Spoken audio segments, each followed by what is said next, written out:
Unit 2, Part 2, 8.2, so the actual derivative of exponential functions.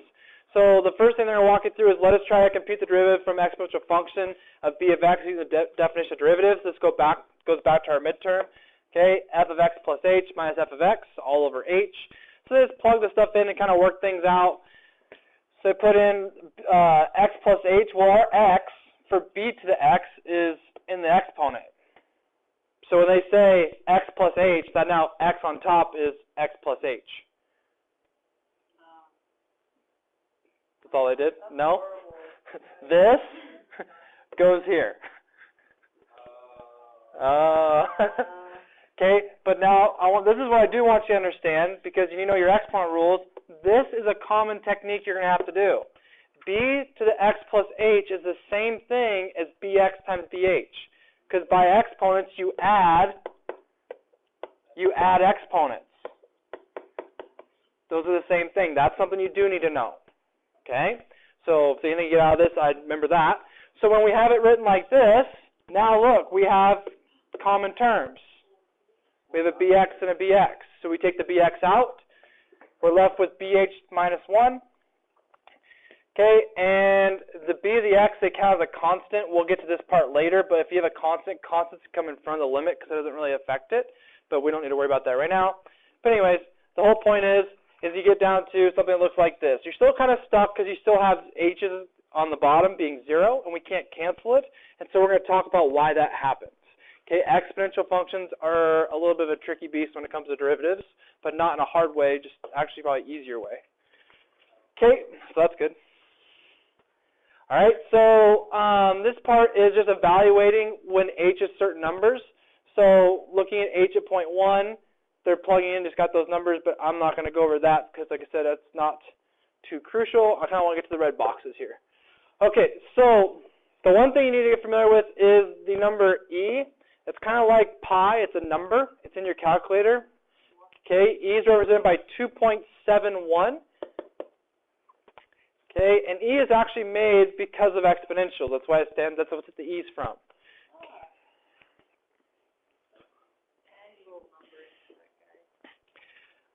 So again, treat this like, think about it like pi. Okay, it does have a value. It's not a variable.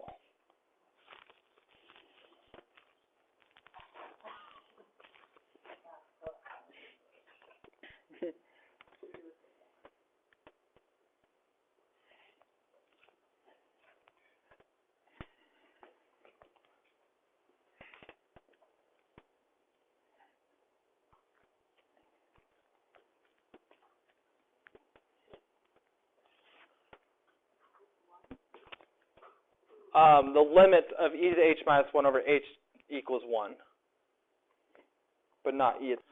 Okay, so derivative of e to the x is e to the x, and looking at that, the reason why is because, again, they're just saying the same thing here. Thus, the exponential function e to the x is property that it's its own derivative. It is its own derivative.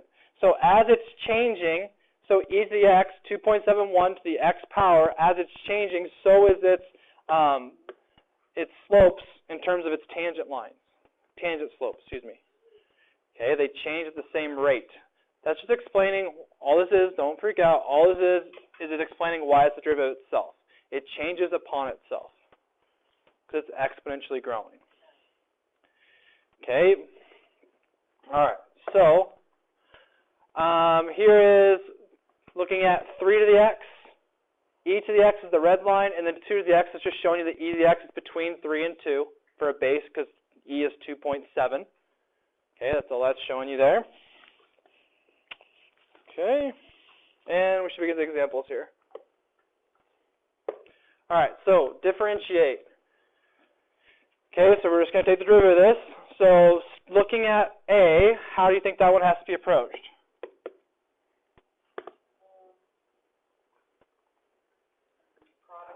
Product rule, yes. So first, derivative second. What's derivative of e to the x? Look at that. See, you're already happy again. Okay, second times derivative of the first, which is 2x.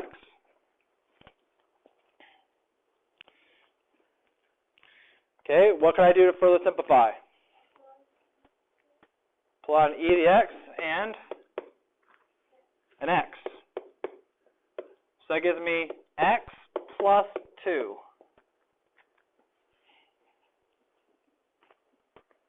And that's it. That's your derivative. Okay, now B is kind of, they give you, I don't know why they do this, but they give it to you, and you haven't really learned it yet. Uh-oh. So we have to use, they use substitution. I think that's more confusing. They make the sin x u and do this stuff. I'm not going to do that. It's on the next page. So let's just go to it. But essentially, all you need to know is you just use a chain rule for the top. Because when you take, I think the easier way to think about this is, the reason the e to the x derivative is just e to the x is because what's the derivative of x? It's 1, so nothing changes. Okay, but when I have e to the sine x, but it's not a number, what would you subtract it from, right? See what I'm saying? So I like what you're thinking, but all you're going to do is, it's still e to the sine x, but I have to take the derivative of what's up here. That's the chain rule part. So what's the derivative of sine? You're done. That's the derivative. I don't get how that's the chain rule if we don't bring it down.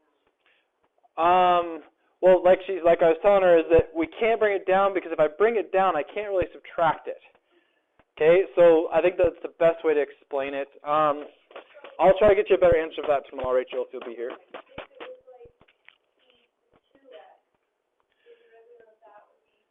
E to the 2x, 2. Yeah. So whatever is next to x. Right, and I guess, you know what, I know why. The reason why is because there's an x up there. If it wasn't an x, we can subtract 1. But this is a variable up in, it's an exponential function with a variable up there. So there's a variable up there, I have to take a derivative of that x still because it's an x. So that's why the chain comes into play with that, because of the x.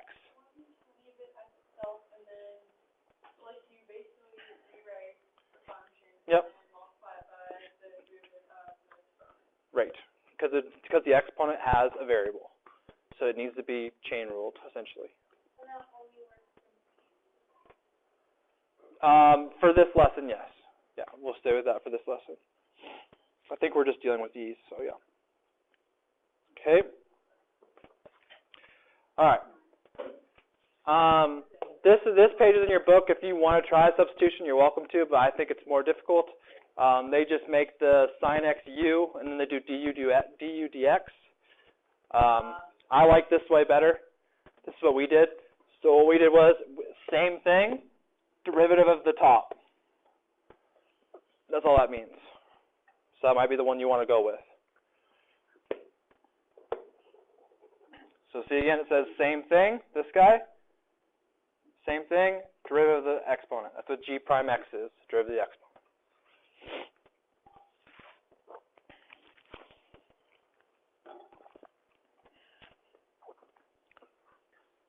So, for this one, example 2, we have e to the negative 3x cosine 2x.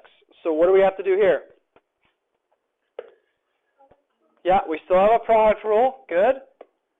Okay, so we're going to do first, which is just e to the negative 3x, times the derivative of the second. Okay, now how do I do the derivative of the second?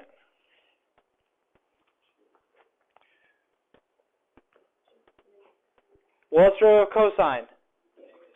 Negative sign. We leave it 2x, but we have to take the derivative of 2x, which is 2. That's from our trig section. I just did. I didn't do it for this one, because this was the first. We didn't do derivative of this yet. I'm doing product rule. So I did first, I did the derivative of this. Now I'm doing second, so cosine of 2x, and now what I taught you today, we're going to get e to the negative 3x, negative 3.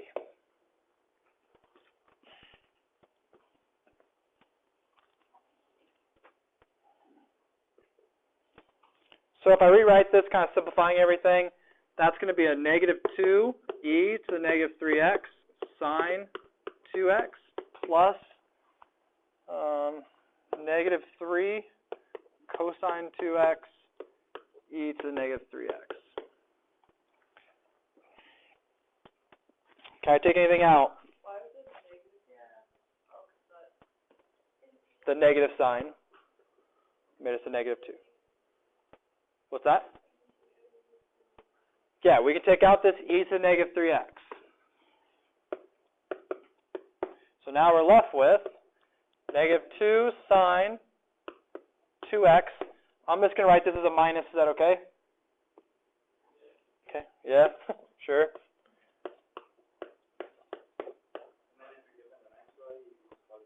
Right. Yep. That's your y prime. So, can you explain why you did everything when you rewrote it that way? This one?